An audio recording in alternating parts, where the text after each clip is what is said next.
Adapting a widely read comic into a full-length feature film is no easy task. The film industry has often attempted to capitalize on the nostalgia these comics carry and the loyalty of their already devoted fan bases. This list shows that a big budget, a star-studded cast, and a renowned production house doesn't always guarantee commercial success. These movies initially flopped at the box office, but eventually found their audience. There's a certain guilty pleasure and inexplicable charm in these campy, gory, and raunchy films. Here are the top 10 superhero movies that tanked at the box office yet gained cult status. Before we go into our explanation, we have a very small request. If you like our content, please support us by subscribing to our channel. This is a small click for you, but for us it means a lot. Thank you. Let's begin.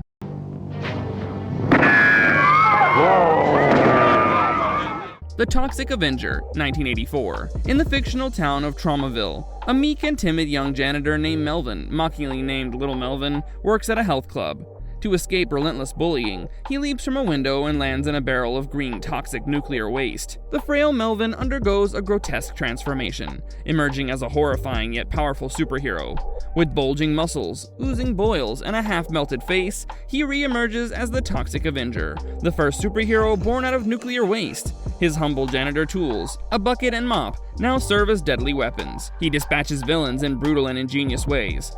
The story struck a chord across all age groups, proving that a ghastly mutant could be more empathetic than a handsome man. From drug dealers to hit-and-run drivers, wrongdoers are forced to watch their backs. Surprisingly, he's also a tender lover, falling for a blind woman he rescues from an attempted rape. The film spawned a long-running series. Pulpy, violent, and sexual, it helped transition the production company from sex comedies to horror comedies with erotic elements. Despite a modest 6.2 out of 10 IMDb rating, the film holds a fresh certification on Rotten Tomatoes and continues to grow in popularity. Variety recently reported that a reboot is set to hit theaters in 2025, with Peter Dinklage starring in the lead role, produced by Cineverse.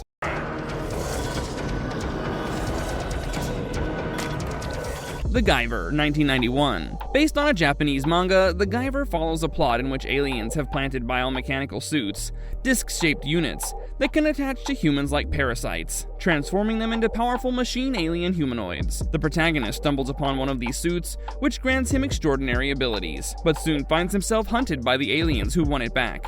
A high-stakes extraterrestrial battle unfolds. The filmmakers attempt to build an expansive universe, introducing terms like Chronos, Unit, and Zoonoids, but the film failed to resonate with a massive audience. The Guyver unit is a fascinating element. It merges with human DNA, drastically enhancing the host's strength, agility, endurance, and stamina.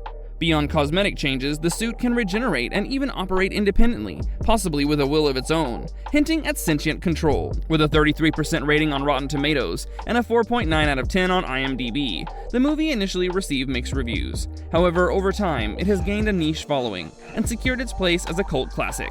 Batman and Robin, 1997. This is a classic example of how casting big names doesn't always translate to a commercial hit. Big stars like Uma Thurman, Arnold Schwarzenegger, and George Clooney led the film, with Clooney playing Batman and Chris O'Donnell as Robin. Unlike the earlier movies mentioned, this one was made on a high budget and backed by Warner Bros. The script was predictable. Batman and Robin must once again protect Gotham City, this time from Mr. Freeze and Poison Ivy, portrayed by Schwarzenegger and Thurman. There were rumors that Clooney apologized to fans and personally refunded viewers. One can't help but wonder how actors audition for the role of Batman. Do they simply flaunt their chin?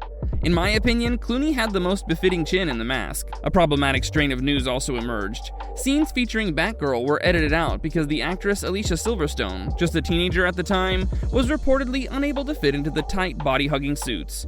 This incident highlights how women were often unnecessarily sexualized for the male gaze in superhero movies. Silverstone was heavily trolled by the media for being overweight. Touted to be a massive box office success, the movie turned out to be a major disaster. Its underwhelming performance led Warner Bros. To shelve all future Batman and Robin projects.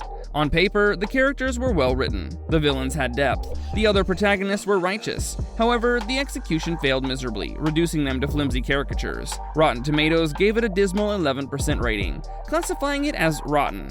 Yet Batman and Robin remains widely discussed on platforms like Reddit and Quora, with debates about its hideous costumes, deadpan acting, and poor dialogue. It made a mere profit of $78 million. Over time, the audience has come to regard the movie as a blip in Batman's cinematic timeline. The characters of Batman and Robin survived and stood the test of time, while the film's criticism has gradually faded. Dredd, 2012. Set in a dystopian, post-apocalyptic world in the year 2080, ravaged by nuclear catastrophe, Dredd follows a futuristic law enforcement officer tasked with tracking down a formidable drug lord. Dredd, played by Carl Urban, is the epitome of stoicism and grit. His sleek bodysuit, godlike aura, and iconic weapon, the Lawgiver, made for a compelling on-screen presence. With the advantage of 2012's technological advancements and sophisticated visual effects, Dredd was a well-made film. Though underrated, it was positively received by audiences. The movie holds a 7.1 rating on IMDb and a strong 80% on Rotten Tomatoes. Despite its critical acclaim, it failed to attract large audiences. Reasons for this could include poor marketing, a restricted 3D-only release in many theaters, and an A rating that limited viewership. Nevertheless, box office numbers didn't matter in the long run. Dredd lives on with cult status. Steel, 1997. The protagonist is a scientist who creates bodysuits for the military. A dream project that he was deeply motivated in his job was sabotaged. This forced him to take matters into his own hands. He designed a steel suit for himself, named himself Steel, and became a superhero for the benefit of his city. Another good plot on paper, even though a tad bit repetitive. However, it has abysmal ratings. It tanked massively. Rotten Tomatoes completely denounced the movie, giving it a mere 8%. IMDb gave the movie a poor rating of 3.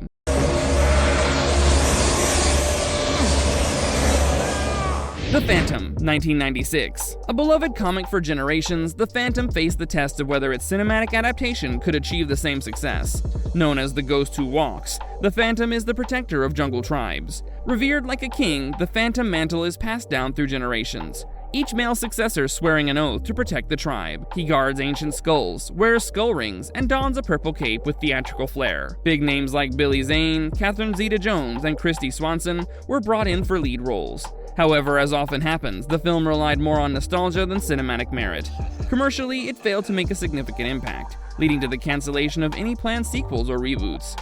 Despite this, The Phantom gradually found its audience through DVDs and home media in the 90s. Today, it enjoys cult status and holds a modest 40% rating on Rotten Tomatoes. Double Team, 1997. A spy is caught in a sticky wicket when his pregnant wife gets kidnapped by his arch-nemesis. Now there's a race against time to rescue his wife. Despite ticking all the boxes, the movie bombed at the box office. Rotten Tomatoes has given it only 11%, whereas IMDb gave it a 4.8 rating. The movie also swept the awards, the Razzie Awards and Stinker's Bad Movie Awards. The reviews were unanimously bad at the time. However, over the years, viewers simmered down and grew to appreciate the movie. Turbo, a Power Rangers movie, 1997. It's the sequel to the Power Rangers film series. The Mighty Rangers have to switch to turbo mode to combat an alien whose eerie shadow is falling on planet Earth. We've all grown up watching the vibrant Power Rangers. Sadly, the movie didn't strike a chord with the audience. Even the love and nostalgia toward the series couldn't prove to be a crowd puller. Rotten Tomatoes certified the movie as rotten, giving it a paltry 16%. The script was lackluster, the action was pallid, the depiction was tawdry, and the direction was bad. Watchmen, 2009. It's 1985. The Watchmen have gone into hiding. One of them, named Blake, is murdered. Rorschach is enraged by this cold-blooded killing. He discovers that there's a sinister plan afoot to kill the Watchmen. He reunites with his disbanded vigilantes and sets off to deal with the antagonists. It's a good, heartwarming story of friendship and betrayal. Dark and mysterious, it's snazzy, gripping, and massy. Rotten Tomatoes gave it a decent 65% rating. The movie didn't perform as well as anticipated though. Over the years, through home-based media entertainment, the movie found a wider audience. Perhaps what worked was that it was loyal to the comics and didn't try to dull the script for on-screen release.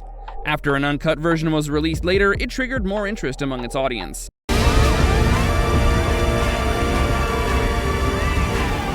Super, 2010. The movie stars Rainn Wilson as the dorky commoner turned superhero. When his wife leaves him for a spunky drug dealer, Wilson has had enough. The gorgeous Liv Taylor plays Wilson's wife.